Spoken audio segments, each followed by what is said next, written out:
Hello po, magandang tanghali para sa inyong lahat at welcome po sa ating Midday Boost program ngayon pong araw ng Martes. And as you know, tayo po ay nasa faith pa rin ng journey natin. Itong journey natin sa Pentecost. Tayo po ay nag-start ng journey na ito nung Sunday. That's why most of you po, meron po kayo nitong oil na natanggap ninyo nung Sunday. And if in any case po na wala po kayong oil at hindi nyo ito natanggap, this coming Sunday, pwede ka pong pumunta and then bibigyan ka namin itong oil na ito. And alam natin na ginagamit natin ito for healing, ginagamit natin siya para sa family, ginagamit natin siya para sa finances, para matanggap yung blessing mula sa Panginoon. Pero, itong oil na binigay namin sa inyo nung Sunday ay merong isang, sabihin natin, main na priority. Lahat pwede nyong gamitin ayon sa pananampalataya ninyo. Pero itong oil na ito, ang pinakalayunin nito is i-anoint yung ulo ninyo up until yung day of Pentecost. And yung day of Pentecost is mangyayari sa May 24. And kung hindi nyo pa po na-anoint yung sarili ninyo ng oil, pwede nyo pong i-anoint yung sarili nyo ng oil. Kung nakaligtaan ninyo, pwede nyo na pong kunin yung oil ninyo, i-anoint nyo po yung ulo ninyo para sa isang request. Anong request yon? Magbago tayo. That's the reason why nasa episodes po tayo ngayon na pinag-uusapan natin at ina-acknowledge natin kung ano yung mga pag-uugaling dapat nating i-improve, pag-uugali na dapat nating i-eliminate, pag-uugali na dapat nating baguhin. Kasi each one of us, lumaki tayo sa isang, sabi natin, tipo ng pamilya, klase ng pamilya, na iba-iba yung mindset. Iba-iba yung naging sitwasyon natin na nakasugat sa kalooban natin. And today, meron tayong pag-uusapan. Kung kahapon po na episode ay hindi nyo po napanood, maganda rin po yung topic natin. Pinag-usapan natin kahapon yung vanity. That's why, tingnan nyo lang po yung ating YouTube channel, Juicy KG Hong Kong, and then sa playlist po, nandun po yung Midday Boost natin. Panoorin nyo po. Nasa 15 minutes po yun na video explaining kung anong ibig sabihin ng vanity. And today, ano naman po yung magiging topic natin na dapat nating baguhin? Mga bagay na dapat nating baguhin sa ating pag-uugali. And today, pag-usapan natin yung word na envy. Envy.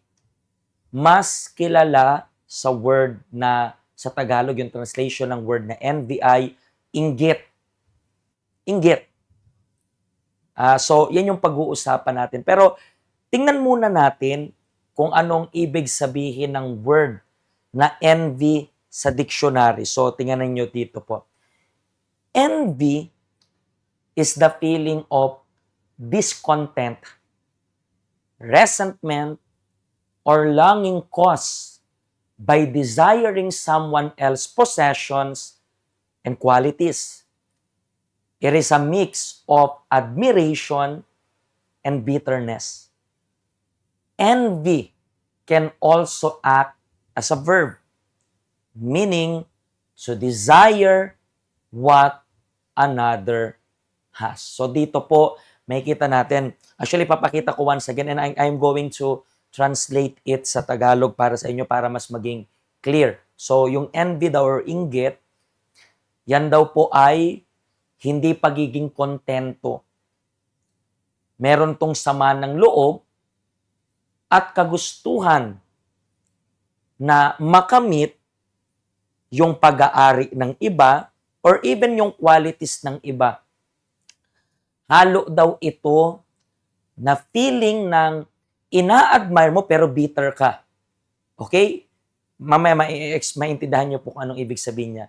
Yung inggit rin daw, kagustuhan mong makuha yung meron ang iba. So, iba po kasi yung may ina-admire ka. Iba yung tinitingala mo siya bilang example. Iba yun, hindi po yun inggit. Pwede mo siyang, okay, ini-admire ko to, gusto kong maging katulad niya. Pero iba rin yung ina-admire mong makuha yung meron siya. Lagi yan pong nangyayari. Actually, yung ganitong klase ng problema, ito po ay napakalala kasi hindi lang po yan nangyayari sa ngayon. Madalas lang po na mas common na yan mangyari ngayon dahil po sa mga social media. Ngayon, sa phone mo, pag friends mo yung tao na yon, mabilis mong makainggitan yung tao kasi nga nakikita mo yung possession, pag-aari, nakikita mo yung saya ng ibang tao. So gusto mo yun mapasayo. So ngayon mas lantad pero hindi lang po yan problema ngayon kasi yung ganyang klase ng problema, nangyari na po rin yan dati. Actually, katatapos lang po natin ng Semana Santa. And I was reading dito kung paano pinako yung Panginoong Hesus sa krus. Kasi alam nyo po na si Poncio Pilato, nagbigay pa siya ng choices, di ba? O, sinong gusto nyong piliin? Gusto nyo bang piliin si Jesus para palayain ko? Or gusto nyong piliin itong si Barabas para palayain ko? So, merong choices yung mga tao. Pero tingnan natin kung ano yung pinaka-intention ni Poncio Pilato nung nagbigay siya nitong choices na ito. Matthew 27 verse 17 to 19. Nang magtipon ang mga tao, tinanong sila ni Pilato, sino ang gusto ninyong palayain ko? Si Barabas o si Jesus na tinatawag na Kristo? Alam ni Pilato na pagkainggit ang nagtulak sa pamunuan ng mga Hudyo na dalhin sa kanya si Jesus. So tingnan niyo po yung mga Pharisees, mga religious. Sila yung nainggit kay Jesus. And wag niyo pong isipin na, pastor, ayokong pumunta ng church kasi nakita ko dito may mga inggitera.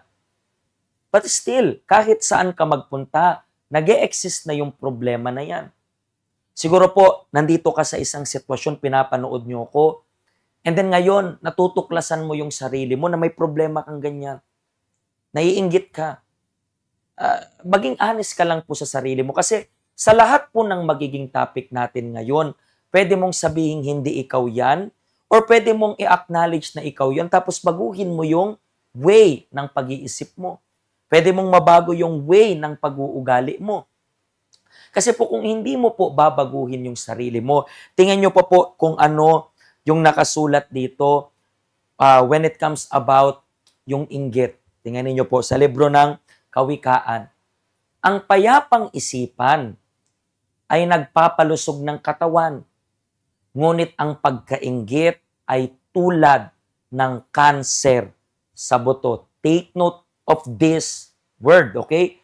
Pwede nyo i-screenshot if you want. Yung inggit ay cancer. So tingnan niyo po, salot. That's the reason why. Kapag nakikita mo to sa sarili mo, you have to decide to eliminate. Eliminate mo po yan. Bakit? Kasi hindi po maganda. Siguro, akala mo, katulad ng sabi ng meaning, hindi lang yan pag-a-admire. Pero pag-a-admire tapos gusto mong makuha yung meron yung iba. Alam nyo po na maraming nawawala ng trabaho. Siguro nga po, kasi kapag merong inggit, dyan na nagsisimula yung siraan, dyan na nagsisimula na may iba't ibang mga problemang makikreate. Bakit? Kasi merong inggitero, merong inggitera. Pero sa oras po na ma-eliminate mo yan, parang tinatanggal mo rin yung cancer sa buhay mo.